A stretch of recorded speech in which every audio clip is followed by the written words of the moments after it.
My brother works for me now. He clocks in at a company with my name on the door. And every morning, when he sees that name, I think he remembers the birthday when our parents handed him a check for $250,000. The same year, they called my dream embarrassing. I was the child who got the hand-me-downs. He was the miracle. He got the new bike. I got his old one, and they told me I was lucky. He got the seat next to Dad. I got the chair by the kitchen door. He got $250,000 to start his life. And I got one word: embarrassing. But here's the thing about the people who write you off. They rarely stick around to see what you become. Mine didn't. So if you were ever the child who was loved a little less, and told to be grateful for it, stay with me, because this story does not end where they thought it would. My name is Nora, and I need to take you back to a dinner table. Every family arranges itself somehow. Mine did it with chairs. My father sat at the head of the table. His name was Gerald. To his right sat my brother Daniel. That was just where Daniel sat, the way the sun sits in the sky.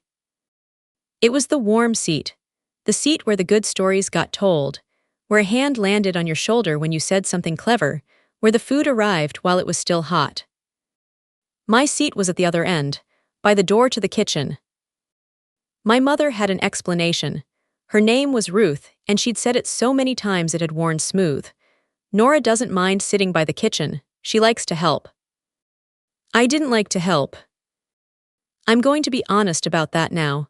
I helped because helping was the rent I paid to stay in the room, and here's the cruel part. I got good at it. So good that being useful became the only thing they ever thanked me for. Usefulness was the prize they gave the child they decided not to adore. But to understand why, you have to understand what my brother was. Daniel wasn't just their son, he was their miracle. Before he was born, my mother lost 2 babies. I was already here, 2 years old, too little to remember the grief, but old enough somehow to get filed away as the easy one while it was happening. Then Daniel arrived, healthy, and he didn't come home as a baby. He came home as proof. Proof that the universe hadn't given up on my mother. Proof that prayers sometimes land, and you cannot compete with a miracle. I know that now. A child born after loss carries a weight of relief so heavy that everything he does looks like a gift.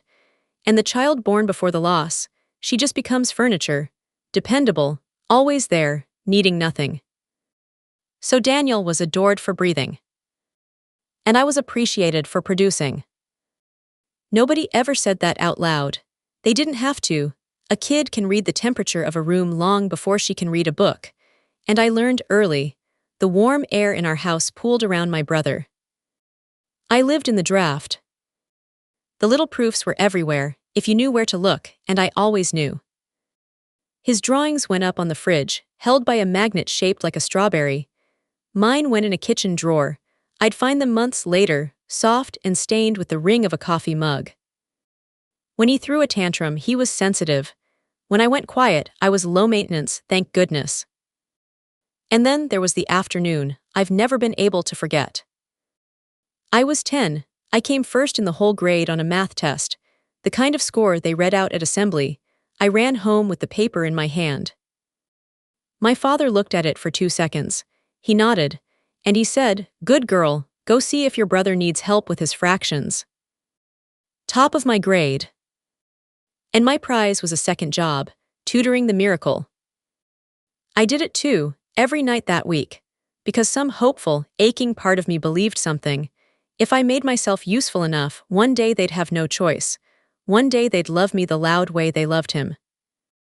That belief ran inside me for 16 more years. And when it finally died, it died in a single sentence. But we'll get there. Let me say something to you directly. If you were the easy one, the low-maintenance one, the one whose good news got a nod while somebody else's got a party, you learned to shrink your needs so small that the adults convinced themselves you didn't have any. That wasn't strength they were praising. It was a wound. They just called it a personality. You can put it down now. It was never yours to carry. There was one person, who refused to pretend our house was fair. My grandmother, Vivian. My father's mother, which made her a small act of rebellion at our table, because she saw exactly what her son was doing to his daughter, and she did not care to be polite about it. Vivian wasn't a cookies and cardigan grandmother. She was a painter. She'd raised 3 kids on the money her canvases made, back when a woman doing that was almost a scandal. She had sharp eyes and paint she could never fully scrub out of her knuckles. And the summer I was 11, I stayed with her for 2 weeks. On the very first night, she did something so small that I still feel it today. She set my plate down first. I actually turned around. I looked behind my own chair, because in 11 years of dinners, my plate had never been the first plate. I was looking for the more important person who must be standing there.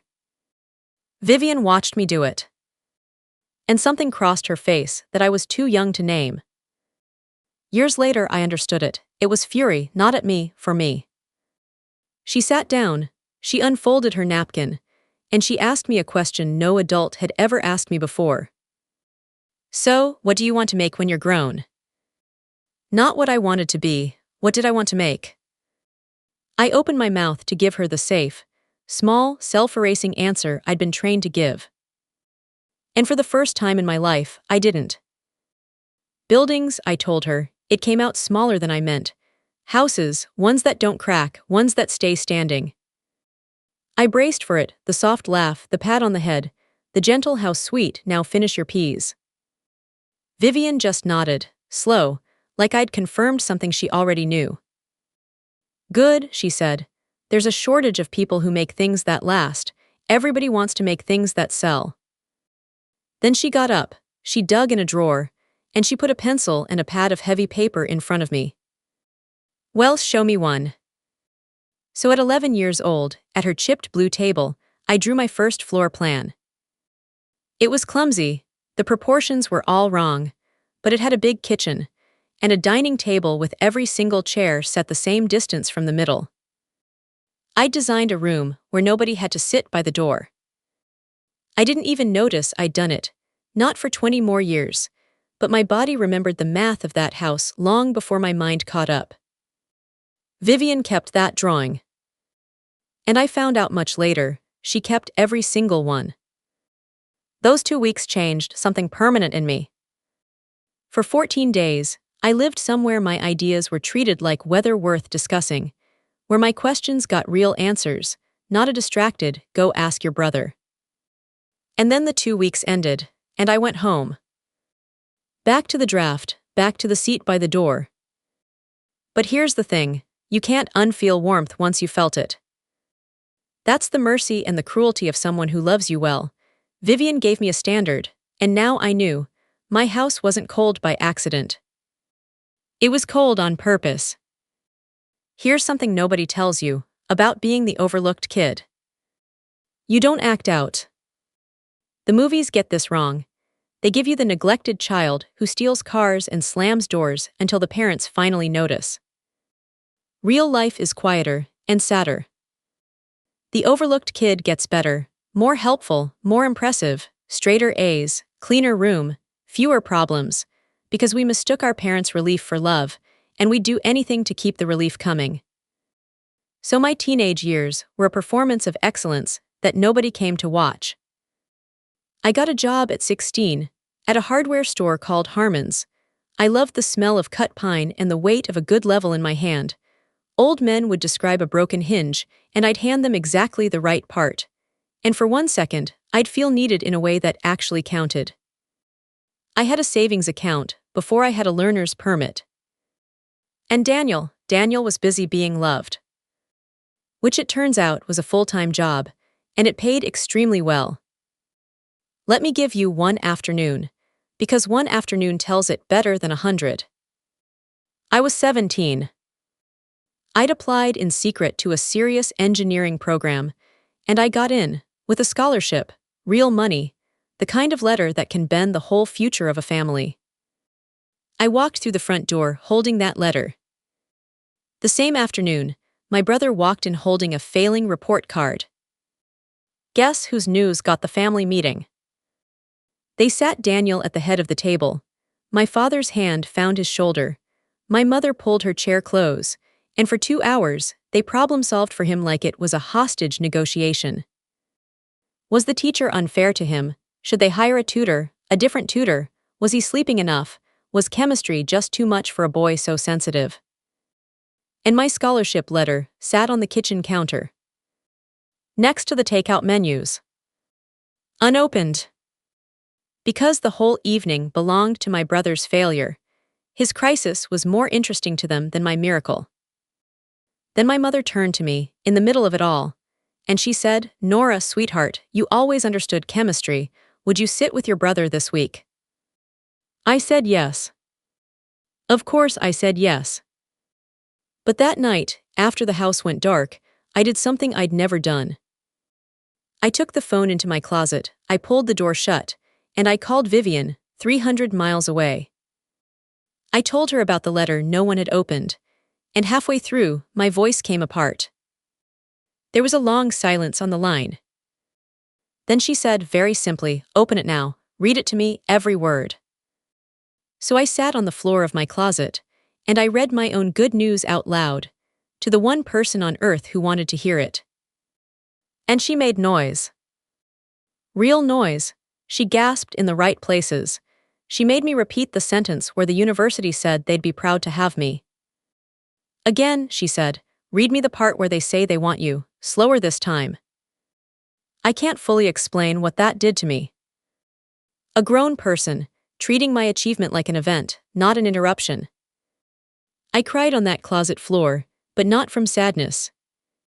From shock. So this is what it feels like, I thought. This is the warm air. This is what Daniel gets every single day and doesn't even feel anymore. Let me stop here for a second.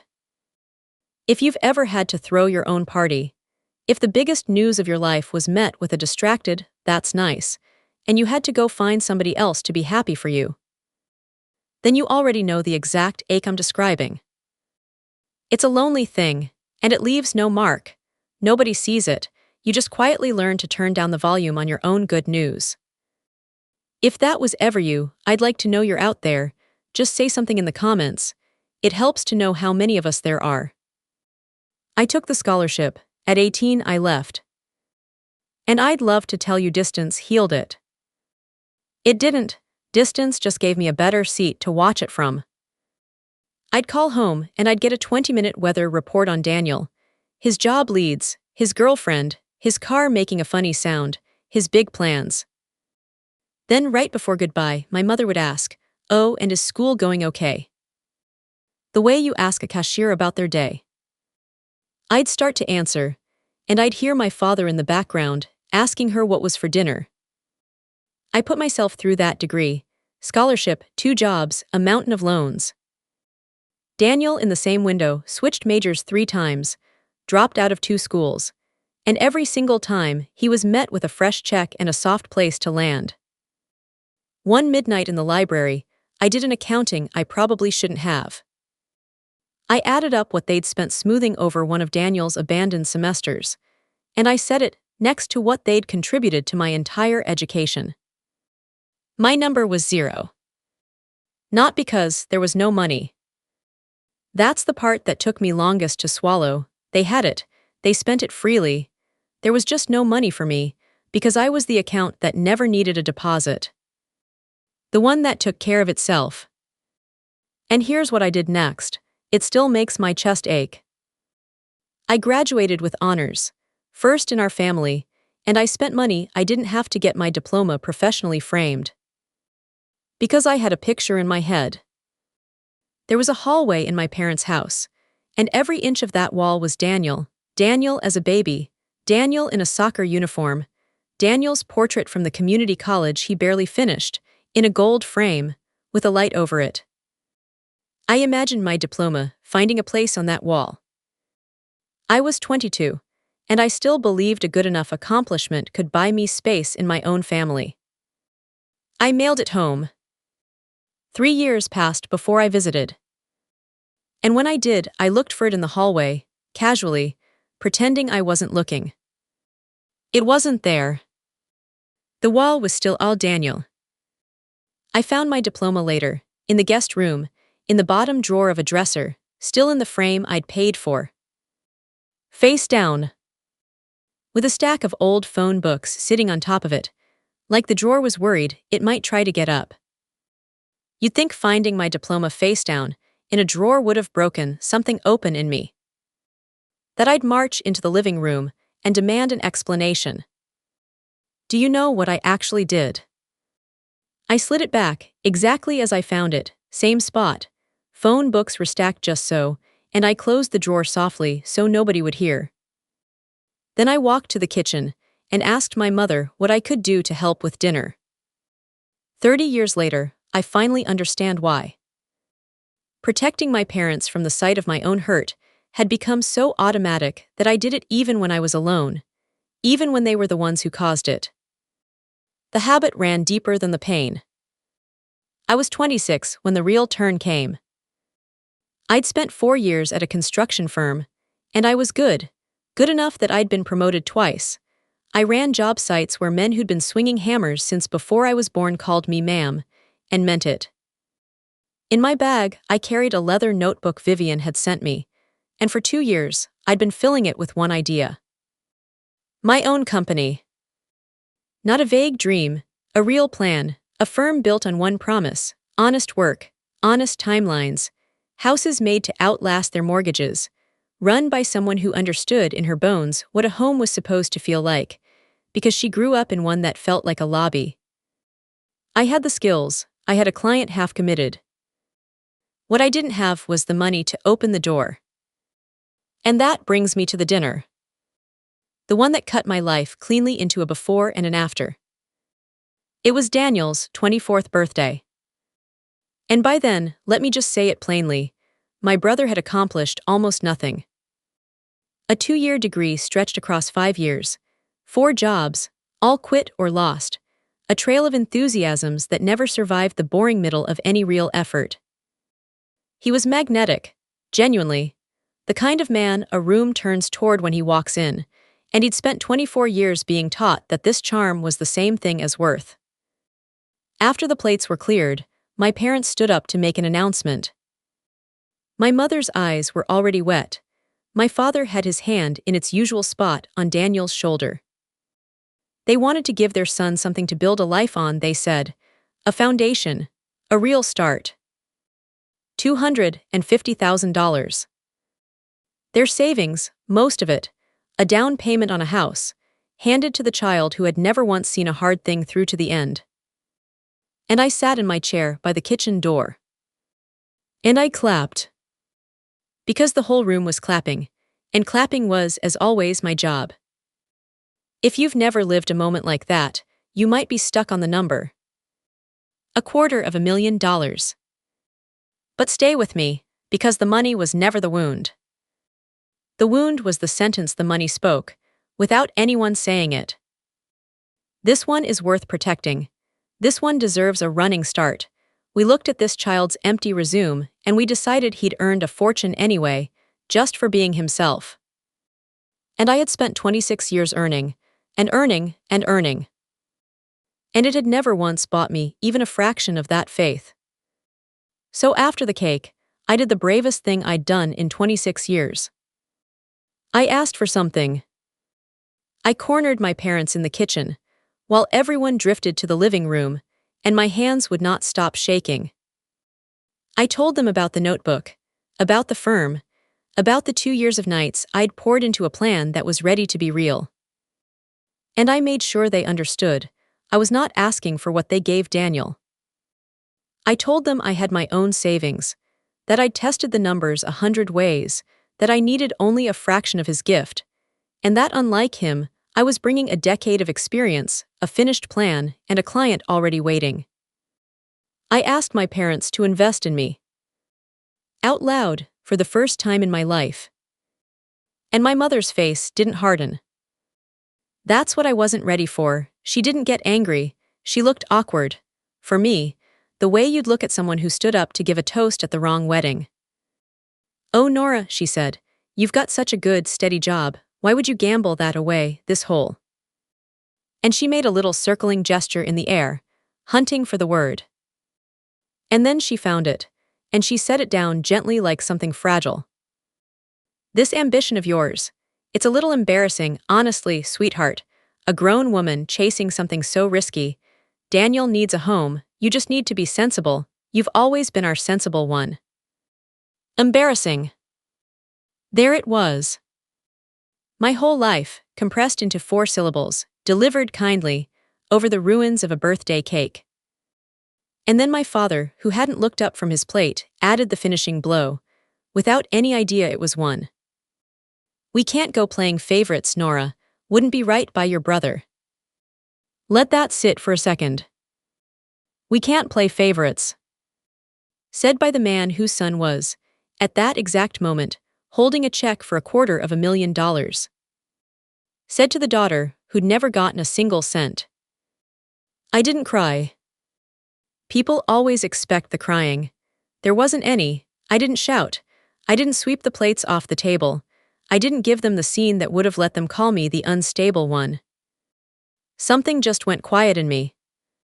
Final, complete, like a machine that had been grinding away in the next room for so long, you'd stopped hearing it. Until the moment it shut off, and the silence told you it had been running your whole life. Because I finally had my answer. There was no threshold of good enough. There never had been. I could have handed them the moon in a gift box, and they'd have thanked me, and asked me to help Daniel carry his in. I drove home that night, and I did not call my parents. I called Vivian. I told her everything, the check, the cake, the word. When I finished, she was quiet for a long time. And then my grandmother said the sentence that split my life open, and let the second half begin.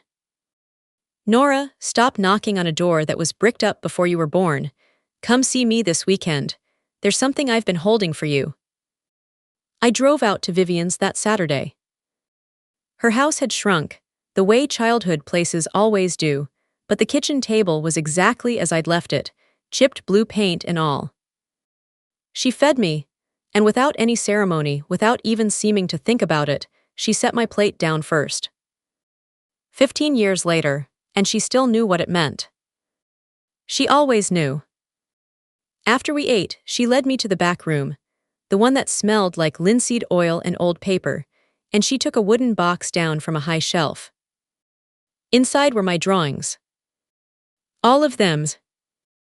The wobbly floor plan from when I was 11, sketches I had no memory of making, and on the back of each one, in her painter's scrawl, she'd written the date. 15 years of one child's small ideas, kept by the only adult who thought they were worth keeping. And underneath the drawings was an envelope. Before you open that, she said, understand what it is. I'm old. I won't be here forever. And I'm not interested in leaving you something in a will, something you'll cry over when it's too late to talk to me about it. She looked at me hard. I've watched them treat you like hired help since before you could walk, and I made up my mind a long time ago, when you were finally ready to build, I'd be the one holding the ladder. Inside was a check. $40,000. Not $250,000. Vivian didn't have that kind of money. $40,000 was a serious piece of the savings of a woman who'd raised 3 kids on paintings. And here's the whole difference between my brother and me, sitting in 2 checks. Daniel's came attached to a house. Mine came attached to a person who believed me. This is not a gift, she said, and her eyes went hard as flint so I wouldn't mistake her. It's an investment, and I expect a return, not the money. I don't want the money back. She leaned in. My return is this. I want to live long enough to watch you become exactly who you were supposed to be, before they talked you out of it. That's the deal. Don't you dare cheat me out of it. We didn't sign anything. We shook hands, over the chipped blue table, where my plate had always come first. And that handshake carried more weight than every round of applause I'd ever performed for in my parents' dining room. I'd love to hand you a montage now. $40,000, a swell of triumphant music, a ribbon cutting. That's not what happened. And I won't insult you by pretending. $40,000 does not start a construction firm, not even close. What it bought me was the ability to quit the steady job my mother had begged me to cling to, and to bet everything on myself, out loud, for the first time. The next 2 years came very close to ending me. I ran the business out of a rented room, a folding table for a desk. I did the books after midnight because the daylight belonged to job sites. I took the work nobody else would touch, the tiny renovations, the clients other firms had quietly blacklisted, the jobs with margins so thin that more than once, I paid my one employee more than I paid myself. I got so used to hearing no from loan officers that the word stopped stinging. It just became background noise. I drove a truck older than some of my clients, with a passenger door that only opened from the outside. And every time I wanted to quit, and I wanted to quit often, I went back to two things. The drawing of the balanced table, to remember what I was actually trying to build. And that word, embarrassing. But I didn't use it as a wound. I used it as a whetstone. And I want to be careful here, because there's a version of this story that runs on revenge, and revenge is just a prettier prison. My fuel was never, "I'll show them." It was quieter, and it lasted longer. It was this: I refused to let the smallest, most frightened version of me turn out to be the one they were right about. And now, I have to tell you about the job that almost killed the company before it began. Because it's the truest thing I know about myself, and I almost left it out. Year 2, I had one employee, a quiet older carpenter named Marcus. He'd taken a chance on me when he had steadier offers. And I landed a job that was supposed to turn everything around. A full renovation for a family who'd saved for 11 years to fix up the only home they'd ever own. It was too big for a firm my size. I knew that when I signed, I took it anyway. 3 weeks in, Marcus and I opened a wall. And we found the thing that empties the blood from your face. The house was rotting from the inside. Old water damage, hidden for a decade behind fresh-looking plaster, it had crept through the framing, into the bones of the place. Fixing it right would cost nearly double the budget. The family didn't have double. And I, like an amateur, had signed a fixed-price contract. I sat in my truck in their driveway and ran the numbers that could sink me. Eat the cost, and I'd wipe out what was left of Vivian's investment and go into debt on top of it. Or cut corners, patch over the rot, and hand a family a house that looked perfect and would quietly betray them in 5 years. And I could not do the second thing. Not because I'm a saint. Because I knew that house. Not that house, my house. I grew up inside a family that looked flawless from the street, and was silently rotting in every place nobody was brave enough to open up. I knew exactly what it felt like to be the person living inside the damage, while everyone outside admired the paint. I would rather have gone bankrupt than sell that feeling to someone else, and call it a home. So I ate it, every dollar. That night I called Vivian, shaking. I told her I'd probably just lost her $40,000, that I'd be starting over from less than zero. That maybe my mother had been right all along. Maybe it really was embarrassing to think a girl from the seat by the door could pull this off. Vivian was quiet. Then she asked one question. "Did you fix it properly, the rot, all the way down to sound wood?" "Yes," I said, "all of it." "Then you didn't lose my money," she said. "You just showed me what I bought." And then she said the thing I've never forgot. "Anyone can build something cheap and pretty. You just proved you'd go broke before you'd build something that lies. Nora, that's not the thing that ruins your company. That is your company. It's the only thing you've got that's actually worth selling." She was right. In a way, neither of us could have engineered. That family told everyone, and I mean everyone, the story of the young builder who found the rot nobody would have caught, and fixed it even though it cost her everything, and told the truth when a lie would have been easier and far more profitable. That story did what no advertising could. People stopped hiring me because I was cheap. They started hiring me because I was the one who wouldn't hand them a beautiful lie. The job that almost killed the company is the reason it's still alive. After that, slowly, the tide turned. One honest job became a referral. One relieved family mentioned me to another. By year 4, I had a real office and 9 employees. By year 6, I had 30, and we no longer chased work. Work chased us. And Vivian saw every bit of it. I made certain she did. The day I signed the lease on our first real office, I drove 300 miles to tell her in person. And at the restaurant, I put her plate down first. And she laughed until her eyes watered, and accused me of ruining her reputation as a difficult old woman. She got her return. She lived to collect it in full. I need you to know that, because it's the piece of this that matters most to me. The one person who bet on me lived long enough to watch the bet pay off. Not everybody gets that. I did. And my parents. For those 6 years, they had almost no idea any of it was happening. That surprises people, but it shouldn't. They'd never asked about my work with any real interest, so when it quietly became the force that would flip our whole family on its head, they never saw it coming. You don't see the wave when you refuse to face the ocean. We stayed loosely in touch, the holiday calls, a full download on Daniel, and then, if there was time, a breezy, and how's the little building thing? The little building thing. I stopped correcting them. Because I'd stumbled onto something that felt like freedom, their refusal to see me had, at long last, stopped being a problem I was responsible for solving. So I stopped fiddling with the thermostat in a house that would never register me, and I walked out into the sunlight, and let them keep their cold rooms. But here's what I couldn't see during those 6 good years. On the other side of the family, back in the warm part of the house I'd finally left behind, the golden boy had started to come apart. Here's what a fortune does to someone who was never taught how to fall. Daniel bought the house, bigger than a first home has any business being, because in our family, big had always meant important. For a while the photos looked perfect. My mother texted them to the whole family, Daniel on the porch, Daniel holding up the keys. But a house is not a life.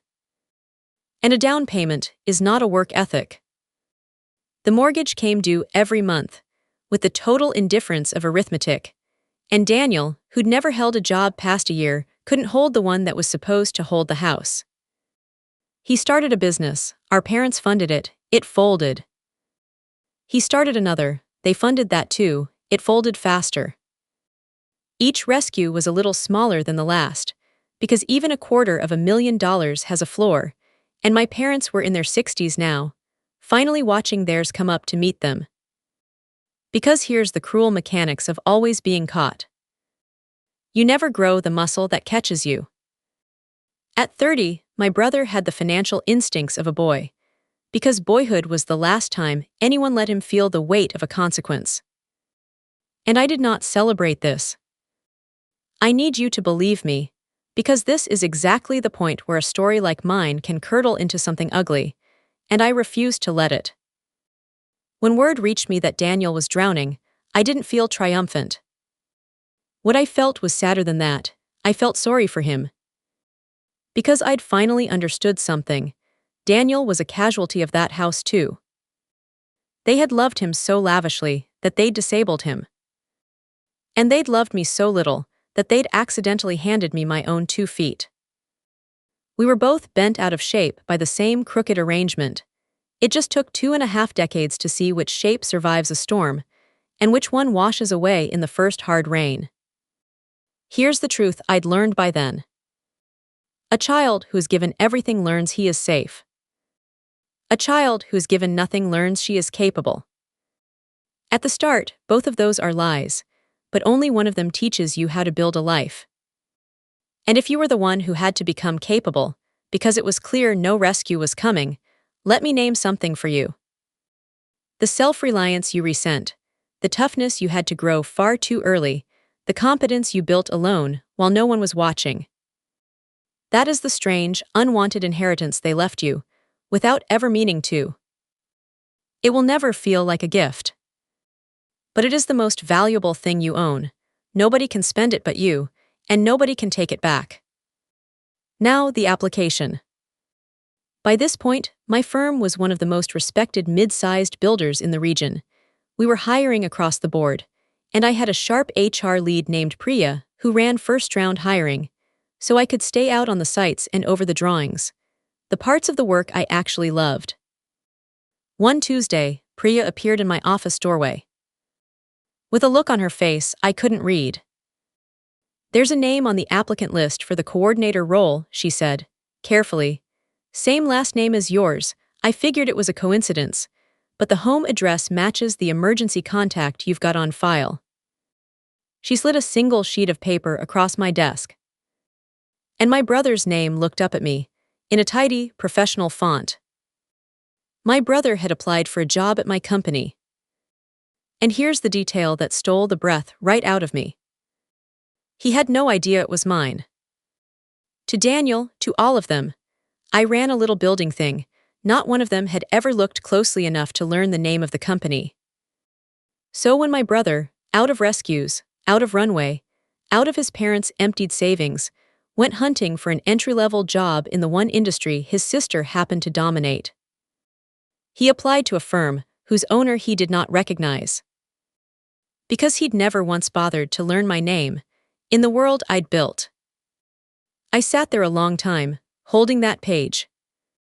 The girl from the seat by the door, the one who tutored the miracle in fractions and got sent back to the kitchen, the one whose diploma spent 3 years face down under a stack of phone books. Holding the job application of the boy who got the keys, the bike, the seat beside our father, and the $250,000. And I'll tell you exactly what I felt, because it wasn't what the movies had trained me to expect. Not victory. What I felt was the whole circle closing, so cleanly it frightened me a little. Every dinner, every round of applause, every "isn't your brother generous?" Every soft and lethal, "it's a little embarrassing, honestly." All of it had led, with nobody steering, to this one sheet of paper on my desk. Life hadn't taken my revenge for me. Revenge had never been the assignment. Life had just, very quietly, let the truth arrive at the only address it was ever headed toward. Priya was still watching my face. "I can make it disappear," she offered, gently. "Standard rejection email, he'd never know you laid eyes on it. Nobody would." And there it was. The easy door, standing open right in front of me. Make it vanish, protect myself, slide the drawer shut, restack the phone books, walk back to the kitchen, the way I always had. I looked down at my brother's name one more time. And I heard my grandmother's voice, the question she'd put to an 11-year-old girl, at a chipped blue table, back when my plate had finally come first. "What do you want to make?" Not "what do you want to win?" "What do you want to make?" I looked back up at Priya, and I told her exactly what I wanted to do. "Bring him in," I said. "Full process, real interview, don't tell him who owns the place. I'll handle the final round myself." Priya raised an eyebrow. "You sure about that?" I was. But not for the reason she assumed. I wasn't setting a trap. I had no interest in looming behind a big desk, watching the color drain out of his face, and calling it justice. If that's the scene you've been waiting for, I understand the appetite, but it isn't what happened, and I think that's the exact reason I can tell you all of this today, with a level voice. I just wanted to see him. To sit across a table from my brother, as an equal, one time, in a room where, for once in either of our lives, I wasn't the one seated by the door. The day came. Priya's team ran the early rounds. And here's what I hadn't anticipated. Daniel interviewed poorly. Not for lack of charm. The charm was fully intact. He walked in radiating that easy, room-warming warmth that had carried him through 30 years. But charm is a currency that stops spending the instant somebody asks what you've actually finished. When the team pressed him on completed projects, on follow-through, on the unglamorous middle stretch of any real job, he had almost nothing to show. 30 years old, and his resume read like a museum of abandoned beginnings. They scored him low, fairly. On merit alone, he was not qualified for the role. And that, right there, is the cruelest thing my parents ever did to my brother, and they did the whole thing while calling it love. They spent so much shielding him from failure that they never let him grow into someone capable of success. That $250,000 foundation had, brick by brick, hollowed out the ground beneath his feet. I read his low scores.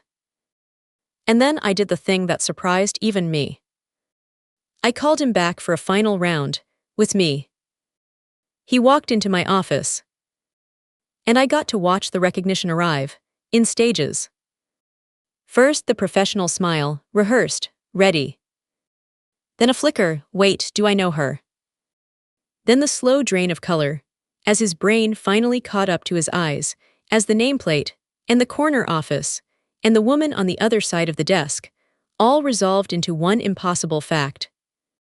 Nora, his voice cracked on the second syllable. Hi Daniel, I said, have a seat. And he sat. For the first time in the recorded history of our family, my brother took the lesser chair, and I sat at the head of the table. I felt the symmetry of it move through my whole body. And I swear to you, I did not gloat. Because something unexpected happens. When you finally arrive at the moment, you spent your entire childhood rehearsing in the dark. You discover you don't want it, the way you thought you would. I didn't want him beneath me, I never actually had. All I'd ever wanted, from the very beginning, was to stop being beneath him. We talked for an hour. And somewhere in the middle of it, the interview quietly dissolved into the most honest conversation my brother and I had ever had. He told me things I'd never known. That he'd felt like a fraud his whole life. That being handed everything had left him permanently terrified, because on some level he'd always known he hadn't earned any of it, and wasn't sure he could. That the big house was slowly suffocating him, that the money running dry had taken his marriage down with it. A marriage I hadn't even known existed. That's how far apart we drifted. That our parents' pride in him had never felt like love, so much as a costume he had to keep wearing, terrified that the day he took it off, he'd simply disappear. You got out, he said near the end, quietly, staring at his own hands. You're the one who did something real with your life, and I used to hear Mom call your work embarrassing, and I never once said a word. He swallowed. I let her say it, because God help me, it made me feel better about myself. I'm sorry, Nora, for all of it, the seat by the door, the bike, for being the one they picked, and for never once telling them they'd picked wrong. I sat with that a long moment. And I realized, I had been waiting 30 years to hear those exact words. And now that they'd finally come, they didn't fill the hole, the way I'd always imagined they would. Because I'd already filled it myself, slowly, with my own hands on a folding table, after midnight, alone, over years. The apology was a kind thing to receive. But I no longer needed it to survive. That's the part nobody warns you about. By the time the people who overlooked you finally manage to see you, you've usually long since learned to see yourself. And the self-worth you built from scratch doesn't come with a clause that pays out in their regret. If you've ever finally gotten the apology you spent years aching for, only to feel strangely hollow, instead of triumphant, please don't take it as proof that you're cold or ungrateful. It's the opposite. It means you already healed the wound yourself, without them, back when you had no other choice. The apology was never going to be the cure. You were the cure, you always were. I didn't give Daniel the coordinator job. He wasn't qualified, and hiring him into a role he couldn't perform would have been the precise thing our parents had done to him his entire life. A rescue, wearing the costume of help. I loved him too much, in the bruised, complicated way of siblings, to cripple him the way they had. Instead, I offered him something much harder. An entry-level position, the bottom rung, real work, real accountability, and a genuine chance to earn something. and maybe, for the first time in his life, finish it. No shortcuts, no advantages from the last name. I told him plainly, he'd answer to a supervisor like everyone else. I would not shield him from a single consequence. And this was the one gift no one in our family had ever thought to give him. The dignity of being made to actually work for something. You'd really do that, he said, for me, after everything. I'm not doing it for the reason you think, I told him. I'm doing it because a long time ago somebody bet on me, when all I had was a plan and a promise, and she made me earn every inch of it. I paused. Her name was your grandmother too, you just never happened to sit at her table. He took the job. My brother works for me now, not as the punchline to a joke. As a man learning, slowly and painfully, and for the first time, how to stand on the ground he laid himself. And there was still one table left for me to face. The one with the seat by the door. And the two people who were still, as far as they knew, sitting at the head of it. My parents learned the truth, the way people always learn the things they refuse to look at. Slowly, and then all at once. Daniel told them not to cause trouble. He was past that by then, but because he couldn't very well hide where his paychecks came from, and because the family fortune that had propped up the whole story was gone now, and there was nothing left to protect. He told them he worked for me, that the little building thing employed over 60 people, that his sister, the embarrassing one, the sensible one, the girl they'd parked by the kitchen door, owned the company whose floors he was learning to sweep. My mother called me that night, first time in months she'd been the one to dial. Her voice had a strange new texture to it, careful, reaching. Daniel tells me you've done awfully well for yourself, she said. We're just so proud, sweetheart. We always knew you'd land on your feet, always. We always knew. 3 words, trying to quietly rewrite 30 years of evidence. And I wish I could tell you I glowed, to finally hear my mother reaching for pride. Mostly I just felt tired, and a little sad, because I recognized the machinery of it. She wasn't proud of who I'd become. She'd simply noticed, for the very first time, that I'd become someone worth standing next to. There's a difference between being seen and being useful, and I'd learned that difference at a dinner table when I was 9 years old. This was the same old thing, in a nicer coat. Suddenly, I was worth a phone call, now that I had something they might like to be near. I could have said every bit of that, out loud. I'd rehearsed the speeches for years, the receipts, the do you remember what you called my dreams over that birthday cake. I had every right on earth to burn the whole thing down through the phone line. I didn't. And not because they'd earned mercy, I'm genuinely not sure they had. I let it go for me, not for them. Because somewhere in those 6 years, I'd finally understood something. The anger I'd been hauling around was rent I kept paying, on a house I'd already moved out of. So I just said, thank you, I worked really hard for it. No performance, no indictment, only the plain truth with my name on it. But I did do one thing. I invited them to dinner, at my home, the one I'd built. They came. And I want to walk you through this dinner, because it's the mirror image of the one that split my life in half, and I arranged it that way deliberately. Though not for the reason you'd guess. My house has a large kitchen. I designed it myself, the way I'd been designing kitchens since I was 11, with a pencil my grandmother pressed into my hand. And it opens onto a long dining table. And in the hallway, everyone passes on the way in. There are photographs on the wall. My mother slowed as she reached that hallway. Because the photos weren't a shrine to a single golden child. They were job sites, my first hard-hatted crew squinting into the sun, the first house we ever finished, keys in the owner's hand, Vivian at that restaurant mid-laugh, her plate set in front of her first. And yes, one photo of Daniel, in a hard hat, on a site, caught in the middle of actually finishing something. I'd had it framed, he didn't know that yet. And there was no seat by the door at my table. I'd seen to that. Every chair sat the same distance from the center. Exactly like the drawing. My mother studied that table for a long moment, and I watched something pass across her face. It might have been the first faint stirring of understanding, or it might only have been the discomfort of a person who's just caught her own reflection in a window she didn't expect. I'll never know which, and I've made a genuine peace with never knowing.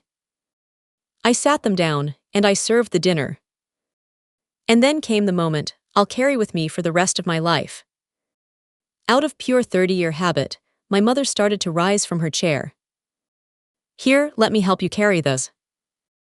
"Sit down, Mom." I said it gently, not cold, not cruel. "You're a guest tonight. In this house, nobody sits by the door, and nobody has to earn their place at the table by clearing it, not even you." And she sat. For the first time in my entire life, my mother sat exactly where I placed her, in a house I built, at a table I designed, and let herself be served by the daughter she'd spent decades overlooking. I wasn't making a point. I'd stopped needing to make points, somewhere back on that folding table, after midnight. I was simply, at long last, living inside the room I'd drawn at 11. And generous enough to let them visit it. I'm going to be honest with you about how this really ended. Because stories like mine love to promise a tidy reconciliation, and I'd rather respect you than comfort you. My parents and I did not become close. There was no weeping, all is forgiven embrace at the end of the night. Some debts don't get repaid, and I finally stopped mailing them the invoice. We talk now and then. It's cordial, it's distant, it's real in a small and limited way, and I've learned to let the relationship be the actual size it is, rather than grieving the size I wanted it to be when I was 9, and still hoping.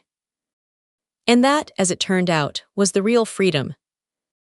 Not their apology, not their pride, not even the reversal. Daniel on my payroll, the fortune gone dry, all of it.